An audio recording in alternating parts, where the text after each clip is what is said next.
Clay Jenkinson, is the nation's leading first-person interpreter of Thomas Jefferson. He's the author of several books, and he is the leader of both national and international cultural tours. Thomas Jefferson was one of the most remarkable men of American history.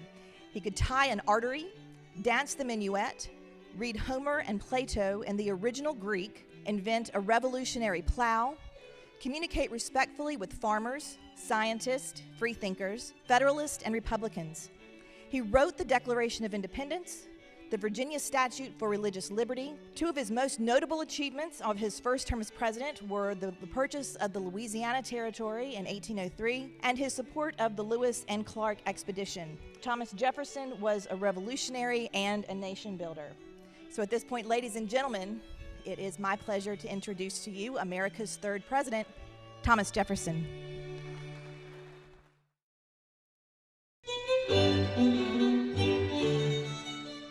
It is my pleasure to introduce to you America's third president, Thomas Jefferson. Thank you. So good morning to you. Thank you so much for inviting me to come speak with you today. It's a real honor to be here in Radford, in the Blue Ridge Mountains, and to be at Radford University. And I hope as you make your own decisions about higher education that you will consider coming to this university.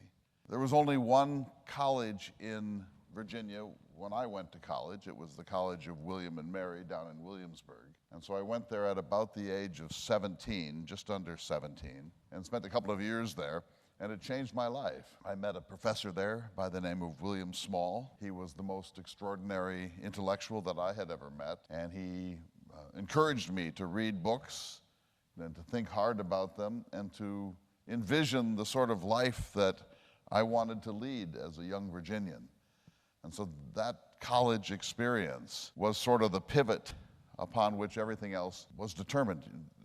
There were no public schools when I was growing up in Virginia. I grew up in Charlottesville on a plantation called Shadwell on the Rivanna River. There were no public schools at that time. In fact, there were no public schools at any time. So I was privately tutored by preachers, by Anglican clergymen who preached on Sundays, but during the week had a small number of students that they taught. The learning was extremely rigorous in my time. By the time I was your age, I knew Latin and Greek, plus French and some Spanish.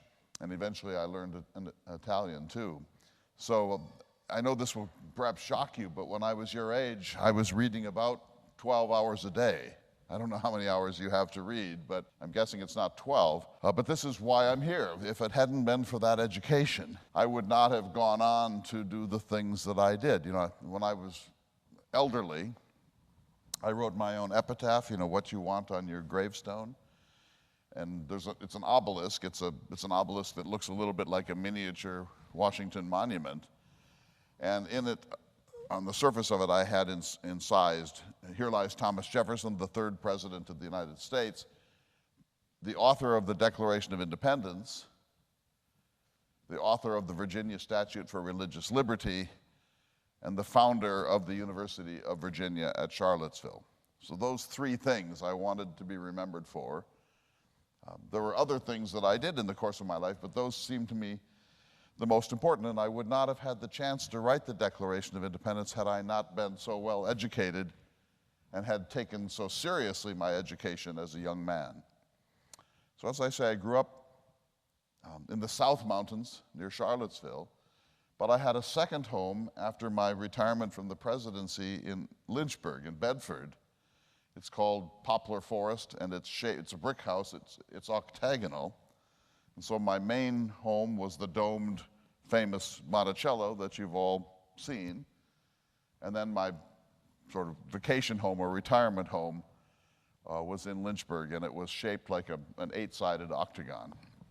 So I want to just talk for a short time, and then we're going to take your questions. So I'll mention this in about 15 minutes, and you can line up at these microphones, and I would be very eager to take your questions on any subject whatsoever from my time or from yours. But I will say a few words first, if that's all right. I was born a British subject, a British citizen. I was born in April of 1743, and at that time Virginia was still a colony, a crown colony of England. And I fully expected to live my entire life as a British subject. But as you know from your studies, Britain was taxing us without representation. It was pressuring us in all sorts of ways. It was quartering troops in our homes. Whenever we resisted some of the rules that came down from the court in London or from the Parliament, they would station troops amongst us. And so finally they drove us into rebellion. And we did not want to rebel from Great Britain. We wanted to stay within the Commonwealth. But George III, who was the king, and the British Parliament sort of pushed us so hard that eventually we felt that we had no choice as freedom-loving people but to rise up and overthrow that government. And believe me, that's a very grave thing to do. You know, think of yourselves growing up in the United States. What would it take for you to become so disenchanted with your government that you would declare independence from it? And that's exactly what happened in 1774, but particularly in 1776. So I was a plantation owner. I lived in Albemarle County.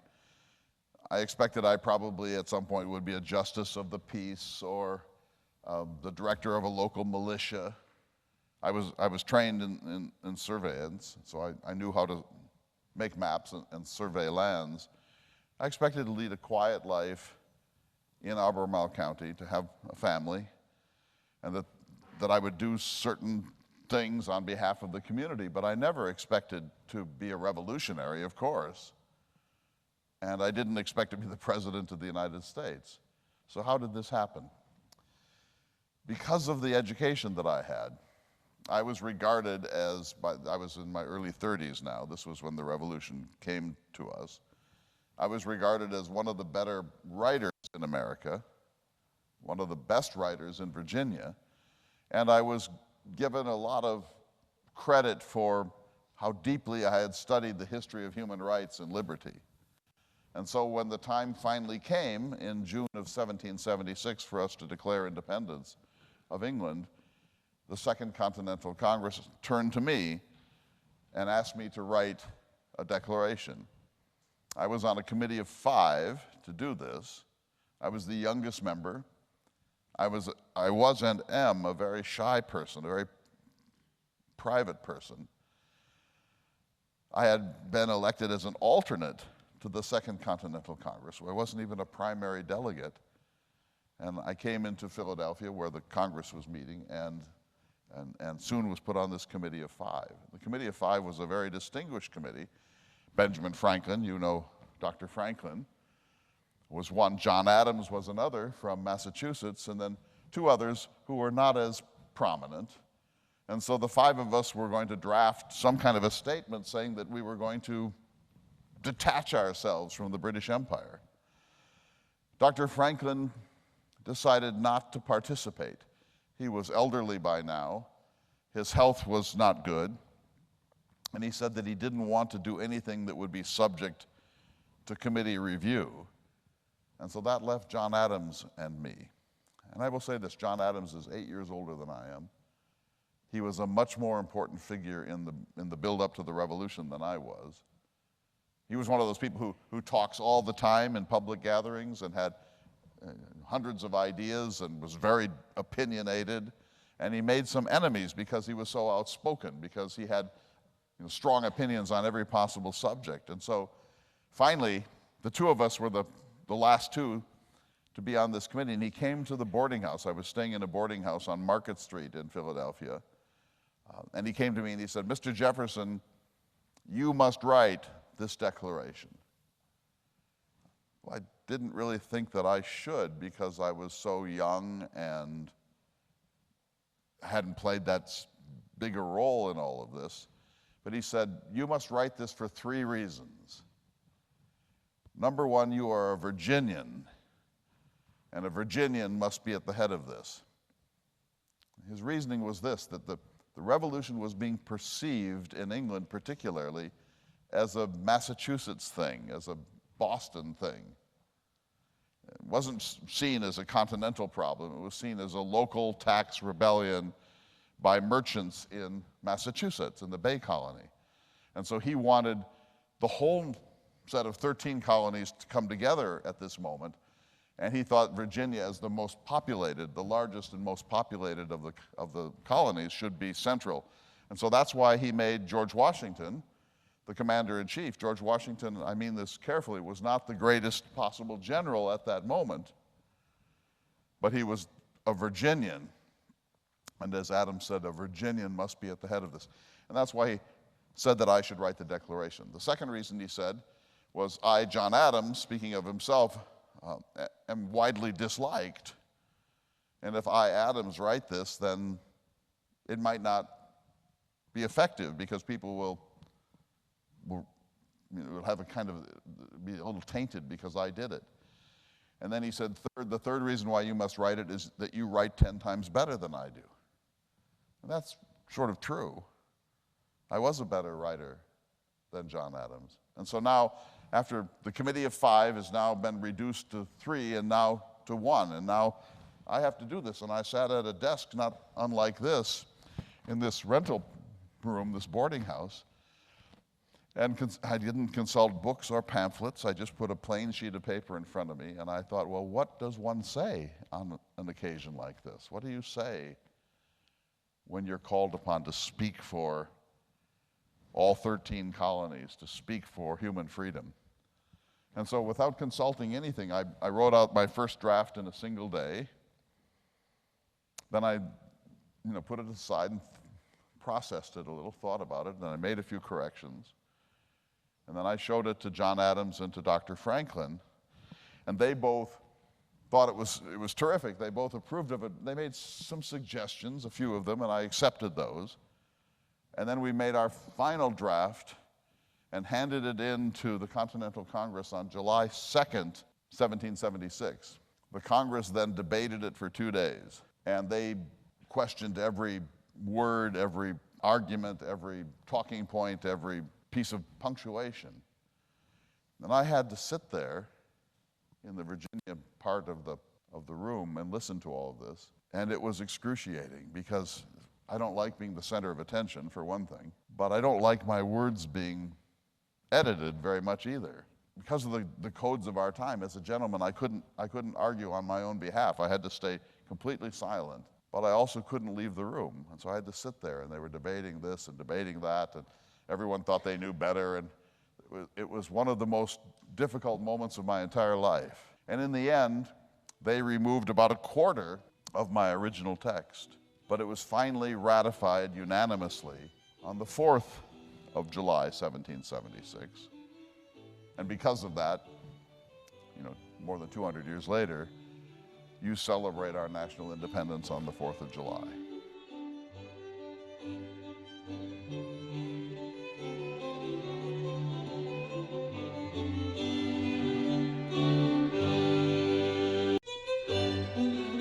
That's the story of the Declaration of Independence. The preamble is famous, but the meat of it was a long list of the abuses we had endured under British colonial rule, that they had quartered troops in our houses without our permission or without compensation, that they had taken some of us across the Atlantic to be tried in courts, not of our peers, but to be tried in Star Chambers in London, that they had stirred up the Indians of the West to attack our frontier settlements. There were 18 significant charges that I leveled against George III and the British Parliament, which justified our revolution. And in the document I said this: we should not rise up in rebellion for light and transient causes. In other words, if we're annoyed by this policy or upset by that one, that doesn't justify a revolution. A revolution is only justified when there is a pattern of oppression. When you see that this is their MO, this is their way of working with us, and when you see that it's a pattern of consistent oppression and tyranny, then, and here's the hard part, then you not only have a right to rebellion, but you have a duty to rebellion. In other words, this wasn't something that we could just agree to live with.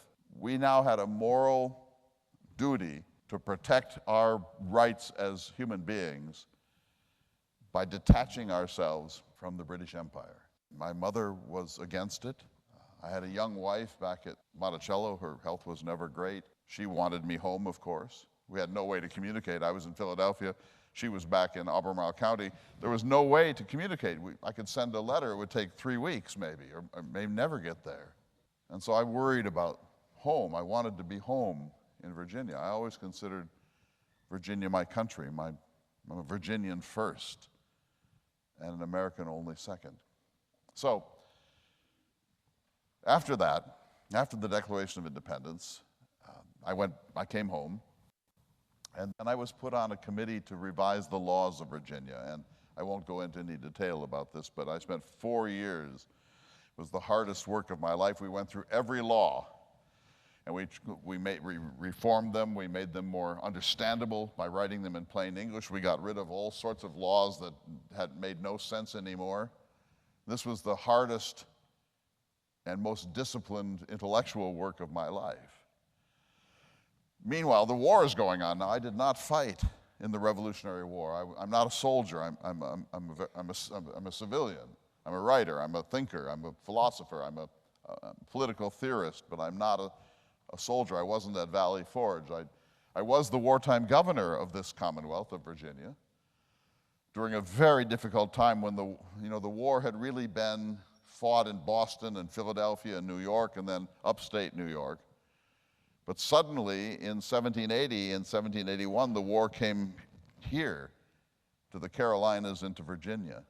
And I now was the governor.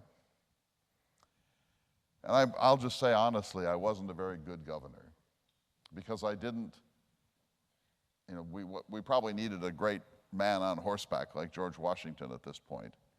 And I was much more of a mild-mannered person, and I always tried to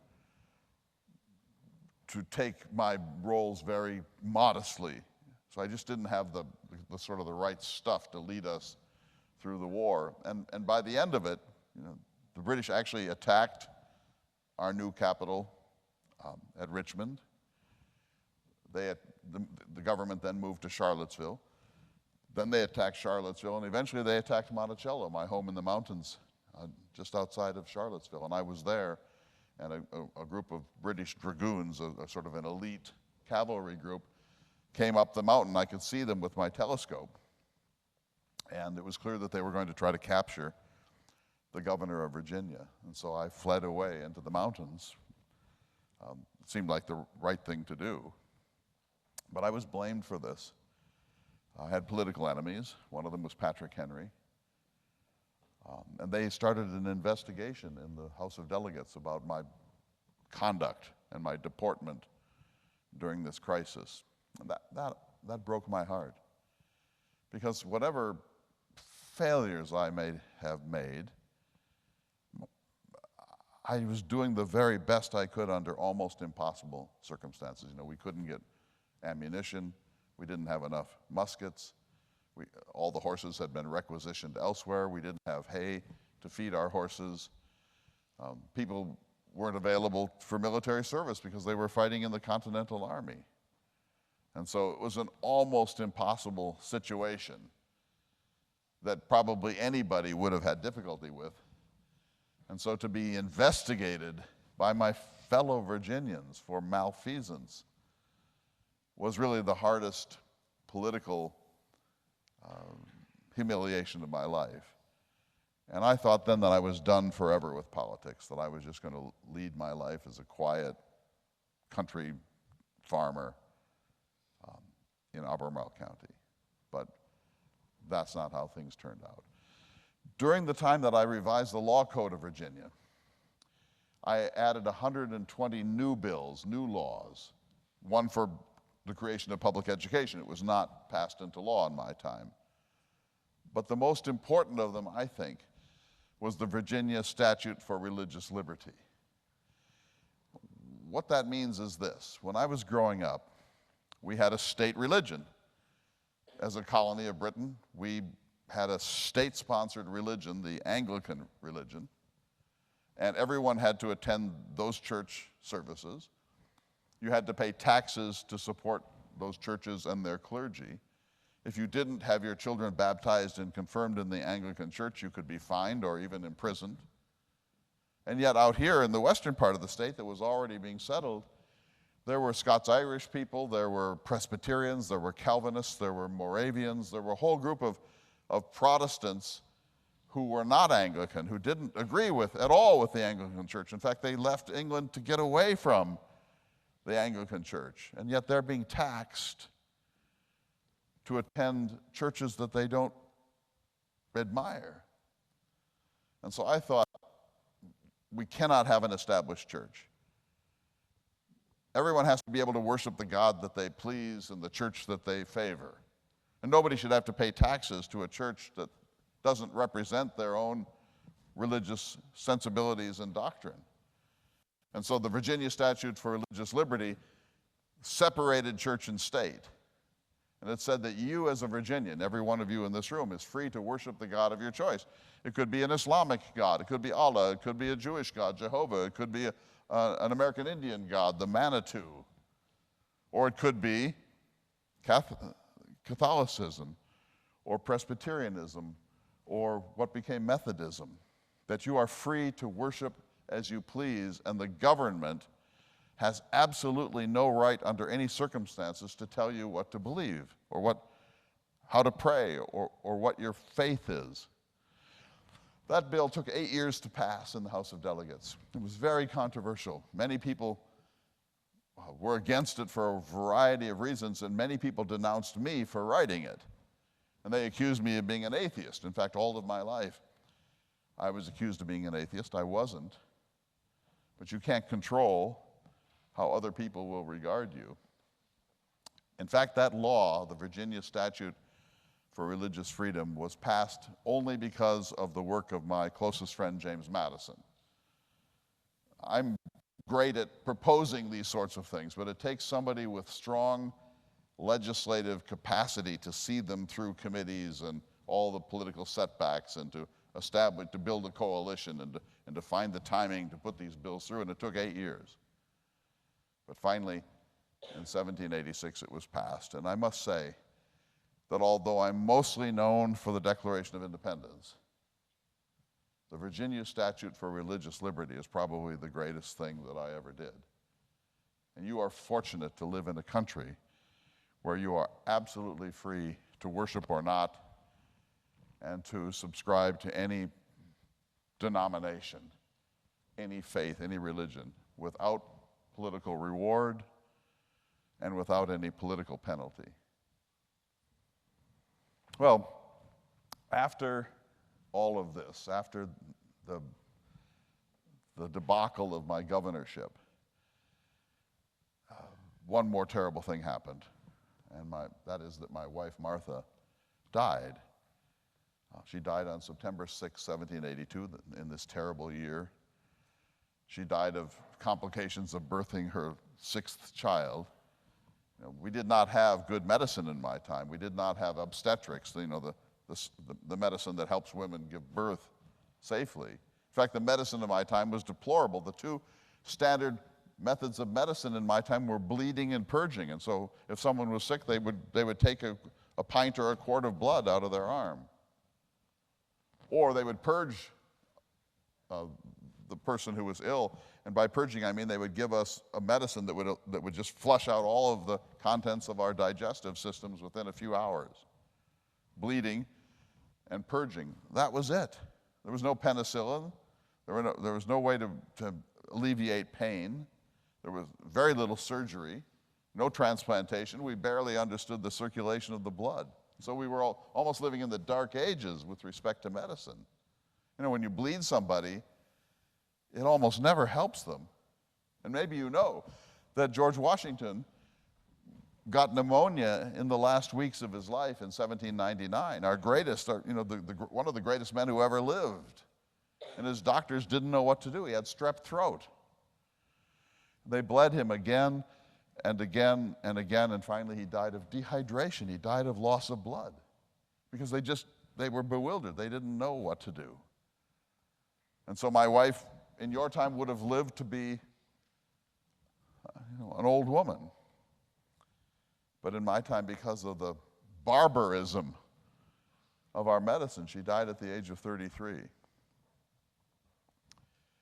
When she died, I had, I suppose, what you would call a nervous breakdown. I mean, my grief was so intense that I didn't know if I could go on. And only the fact that I had these young children that I must take care of kept me moving forward in life. But it took more than a month for me to even leave my bedroom. I slept on a pallet. I wouldn't sleep in our bed. I slept on a pallet on the floor, and I had food brought in quietly.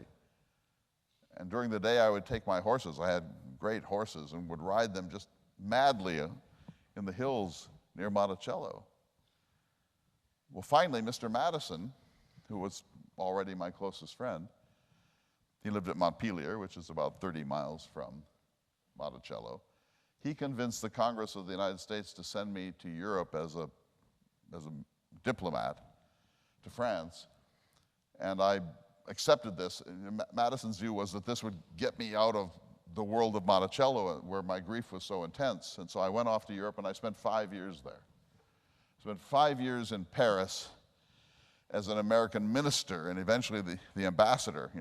Dr. Franklin was our first ambassador to France, and he was universally loved. He was one of the greatest individuals. He was a scientist and a diplomat, and he was humorous and a great ladies' man, and he had a kind of a suavity that made everyone love him. He's the man who realized that lightning is electricity, his famous kite experiment, but he also invented bifocals and the Franklin stove and something called the harmonica. He was a brilliant scientist. He served as the first American ambassador to France. Then he retired while I was there in 1785, and I replaced him. But it was so difficult to replace so famous a man. But during those 5 years in France, three things really. One is that I did recover emotionally. I fell in love with French culture, French music, French food, French art, French architecture, French gardening, French politeness. The second thing is that I got to witness the beginning of the French Revolution. So I'm the most fortunate of men.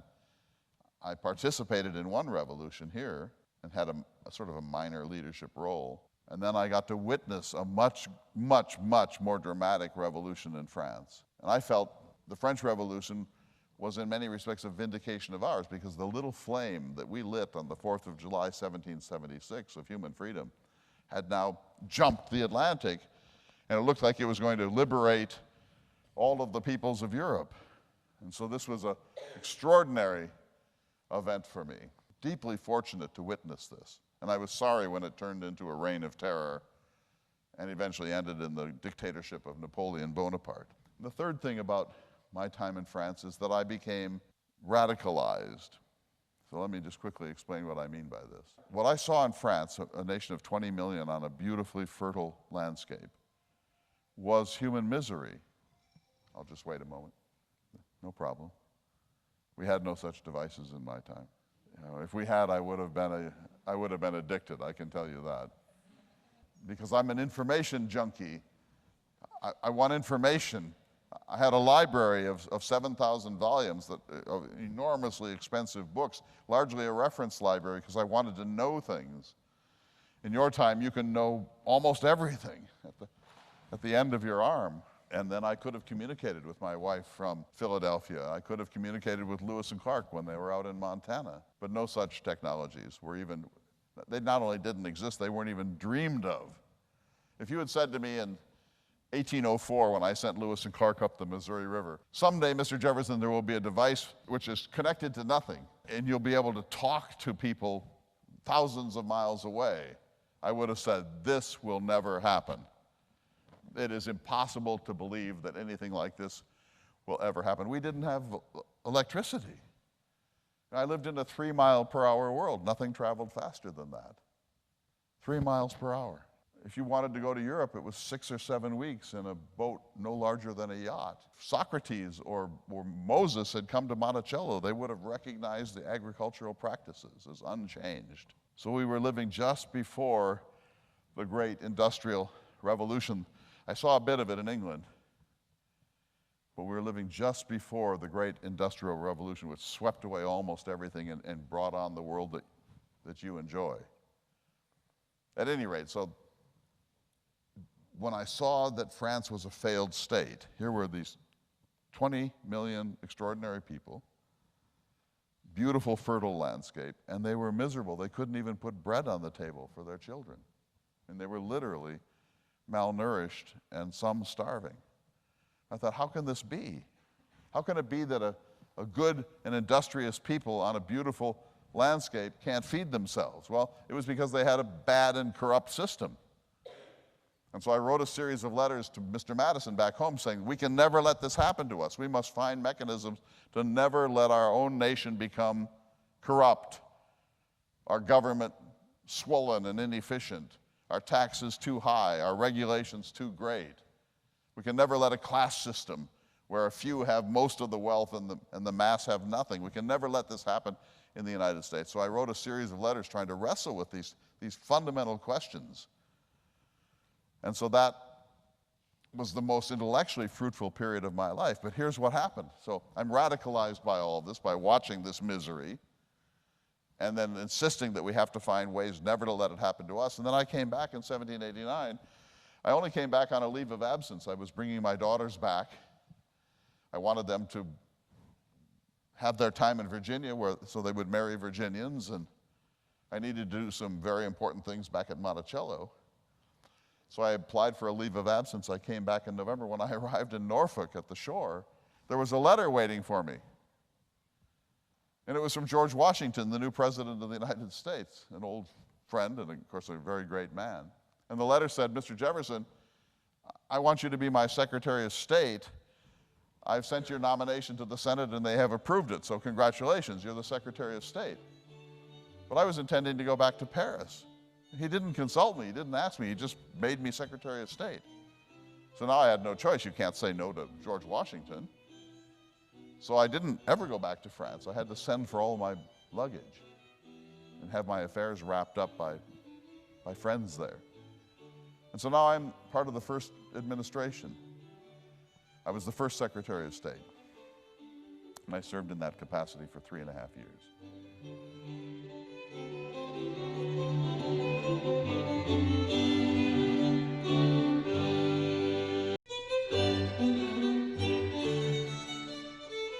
Now I wanted to be the President of the United States, and here's why. I felt, and I want to be careful about this, I felt that George Washington and John Adams, both great men, both dear friends, were taking the country in a kind of monarchical, royalist, aristocratic direction, particularly led by Alexander Hamilton, the Secretary of Treasury. And I felt that we were going to squander the revolution, that here we'd had this idealistic revolution and the rights of man and self-government and a republic, and now we were just following old templates from Britain and the old world, and that Washington and Adams had misunderstood, I think, the meaning of the revolution. They were moving towards a kind of a semi-kingship model. I stood for the presidency in 1800. I narrowly defeated John Adams, my old dear friend, and now I was the third president of the United States. I reduced taxes. I reduced the size of the Army and the Navy. I started to pay off the national debt. I regard a national debt as a national disgrace. You know, your parents and grandparents in your time have amassed this gigantic national debt, and they not only don't pay it off, they increase its size every day. So what's going to happen when you become 21, when you become full-on adult citizens, you're going to inherit that debt. You're going to have to pay it off. That is taxation without representation. They're too spineless to pay their bills, and they're just going to leave it to you. That's a form of economic tyranny, in my opinion. It's a disgrace. Mr. Hamilton had created the national debt, and he had some good reasons for it, but I wanted to pay it off. So during my administration, we paid off 37% of it, as much as we could do. And then Mr. Madison and James Monroe, my successors, helped to finish it off. But that was my number one priority. The Mississippi River was the western boundary of the United States from the treaty in 1783. So when the war ended, we got all the way across the Appalachians, everything to the Great Lakes in the north and to the Mississippi River in the west. It's a huge amount of land. It was the size of Europe. So now we have this immense country, and most of the population is still on the eastern seaboard. In fact, when I was president, only about 250,000 people were across the Appalachians. So the whole country was like an infinite wilderness. Of course, there were native peoples there, but from a European and American point of view, it was a blank slate. But the Spanish and the French were trading the Mississippi River back and forth. They controlled New Orleans, which is the exit point of the Mississippi. And already our wheat and our timber and our oats and other things were going to market not across the Appalachians, but down the Ohio and into the Mississippi and down to New Orleans where they would get on ships. So we needed to keep New Orleans open. We needed to keep the Mississippi River open. And the Spanish closed it. They just unilaterally closed it. No Americans could use the river anymore. And so I was pressured, especially by the West, to do something about this, to get the Mississippi opened. And so I sent my protege, James Monroe, I sent him to Paris to try to figure this out. And what I wanted to do was at least buy New Orleans. If we could buy New Orleans, we could station troops there and keep the river open. And I was prepared to spend about $6 million to buy New Orleans. But Napoleon was desperate for money, and so he made a counteroffer. He agreed to sell us all of the Louisiana Territory for $15 million. So I was going to buy a village for $6 million. Instead, I wound up buying an empire for $15 million. It doubled the size of the United States. It took our western boundary all the way up to the Rocky Mountains. So suddenly, with a single stroke of my pen, I made the greatest land sale in human history. I don't take any credit for this. It just happened. It was the making moment of American history. It meant that this was going to be our continent, and we weren't going to have to share it with the French or the Spanish or the English or the Russians, that this was going to be an American experiment. I called it an empire for liberty such as the world has never previously seen. What great good fortune for the American people. Again, I take no credit for this. So then I needed to figure out what we had purchased. I mean, nobody knew. Nobody knew what we had just purchased. We had some vague sense. And so I sent my protege, my secretary, Meriwether Lewis, who had grown up a few miles from Monticello. He was young enough to be my son. I had no sons. I made him my private secretary in the White House. And I trained him in longitude and latitude and so on. And he then went off with his friend William Clark, the Lewis and Clark expedition, and they ascended the Missouri from St. Louis all the way to its source in 1804 and 1805.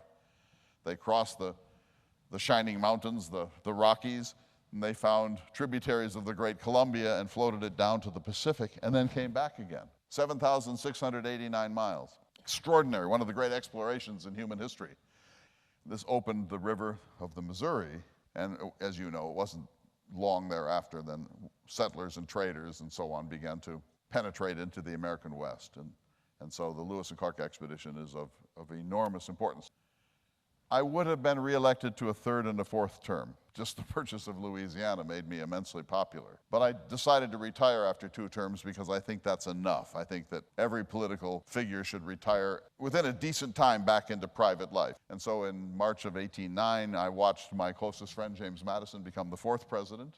I went back to Monticello, and for the last 17 years of my life, I never really ventured very far from Monticello. Farthest I went was Richmond. I had chances to go back to Washington, D.C., but I turned them down. And I just lived with my grandchildren and my gardens and my scientific experiments and my correspondence. So, what's my message?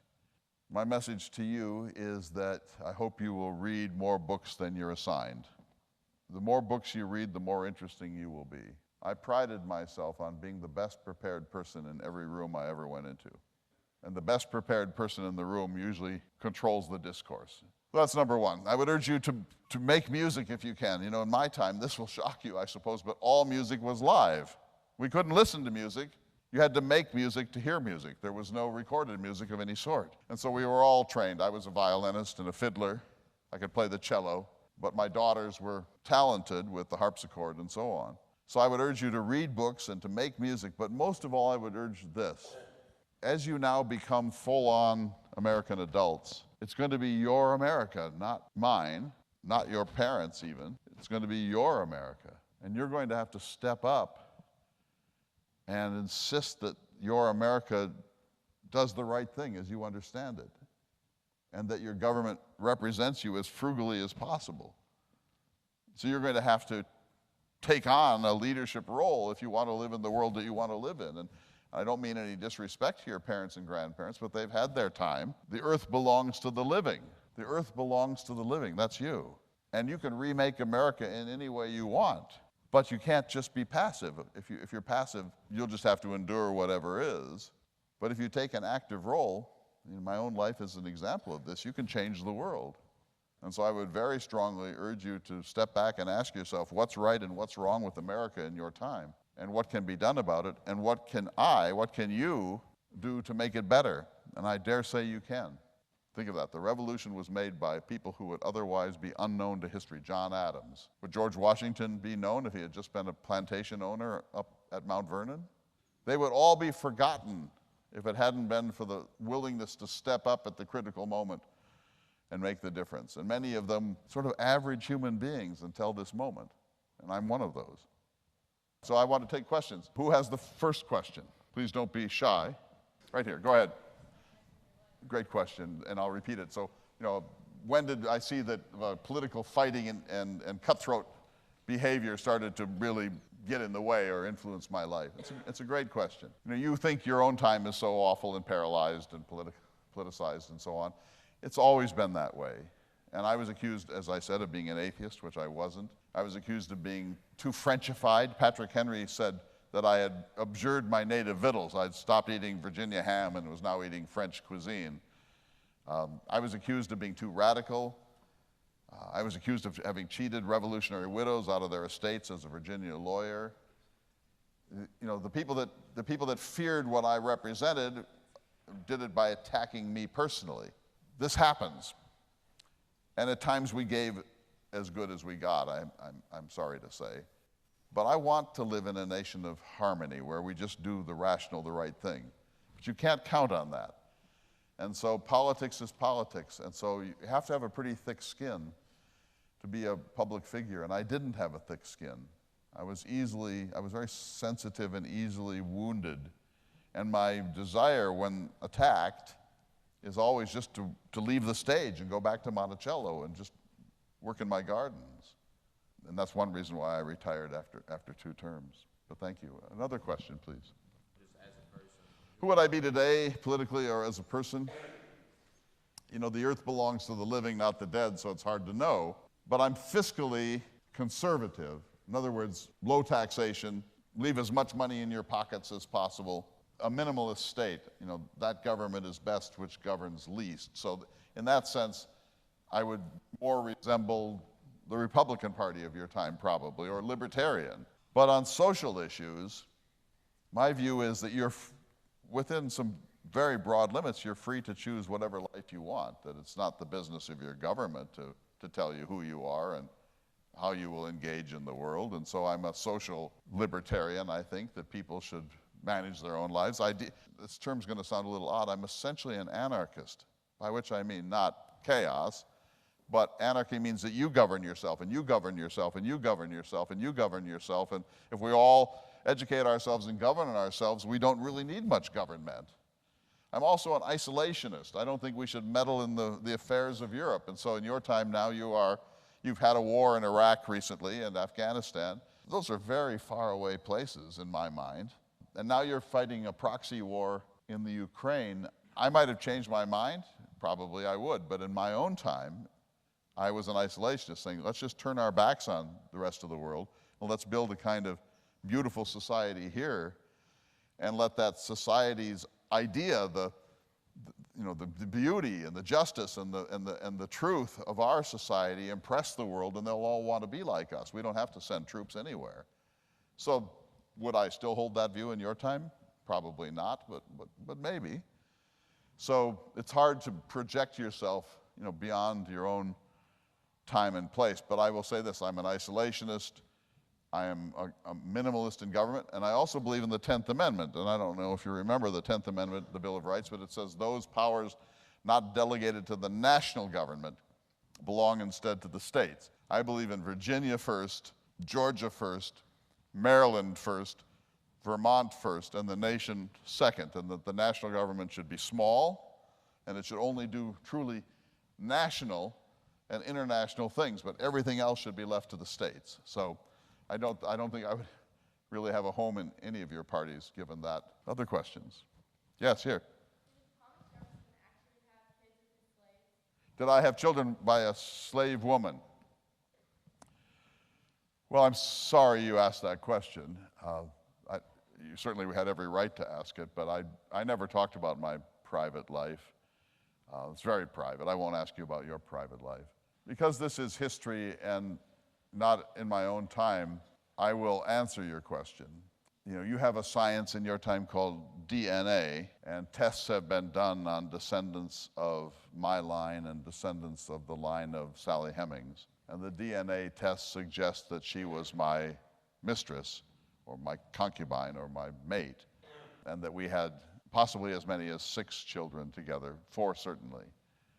I never commented on this in the course of my life, not once. The rumors spread, of course, and it was actually a scandal-mongering newspaper account in September of 1802, but I never once commented on it, and so I think you can trust the DNA, let's put it that way. Other questions? What would I think of your government? Swollen. If you agree with me, government should only do things that are absolutely necessary, but not things that are maybe desirable, then you would have to conclude that your national government is just a gigantic, swollen mess. I wouldn't approve of it. You're running these fearsome national debts. Your government meddles in almost every aspect of life. You look to the national government for solutions rather than to your state and local governments. You have a forward, I think you have more than 700 military bases around the world. All of this is anathema to me. It's like a nightmare scenario. I don't even think Mr. Hamilton would approve of the gigantism of your national government in your time. And so, and I don't know how to say this politely, but you don't seem to be drawing the best possible people to Congress. In a democracy, you get to choose anyone you want to be your representative or your president or your mayor or your city council member. That's how democracy works, but I hope you will always choose the best, the most extraordinary, the most virtuous, the people of the greatest integrity, the people who have modesty about themselves, who are not puffed up by their own egos. And as I look at your Congress, I think it doesn't represent the best of the American people. So it's up to you to decide these questions, not me. But as an outsider from a couple of hundred years ago, you don't look like Plato's Republic, let's put it that way. Now, someone asked about Sally Hemings. I'm going to break character now because we're almost out of time. And so I'm just going to take off my little wig here. I want to talk seriously for a moment. It's clear that Jefferson had children by Sally Hemings, whom he owned. The Hemings family had very special status at Monticello. They were household servants, slaves. And while Jefferson was in France, Sally Hemings came across the ocean in a ship bringing his younger daughter, Maria, to join him. And he seems to have taken up with Sally Hemings in France, or certainly when he got back. So we know that now. The DNA is, I think, solid. Jefferson said all men are created equal, and yet he owned more than 200 human beings. It's appalling. I mean, how can you say, if you say all human beings are born equal and then you own some, that's a fundamental hypocrisy. Either you mean it or you don't. If you don't mean it, then why say it? If you mean it, then you have to act on it. You can't then just say, oh, well, I guess I'll live with this inconsistency. And most of Jefferson's closest friends around the world were abolitionists, were appalled by slavery.